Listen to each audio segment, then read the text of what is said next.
Sandal का buckle बांधते हुए धोनी की तस्वीर वायरल।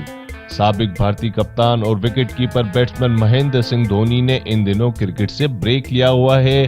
भारतीय टीम ऑस्ट्रेलिया के खिलाफ सीरीज में मसरूफ है, तो धोनी ने भी मसरूफियत का बहाना ढूंढ लिया है।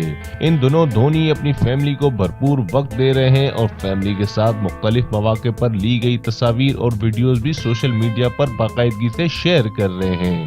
कभी अपनी बेटी जीवा के साथ खेलते हुए और कभी उसे डांस क्लास लेते हुए नजर आते हैं। ताजा तरीन तस्वीर में धोनी शूज की दुकान में अपनी अहलिया साक्षी की सैंडल का बक्कल बांध रहे हैं। धोनी की अहलिया ने सोशल मीडिया पर शौहर की जानिब से सैंडल का बक्कल बांधते हुए तस्वीर पोस्ट करते हुए लिखा कि जूते आपने दिलाए हैं तो इनको बांधे भी आप ही।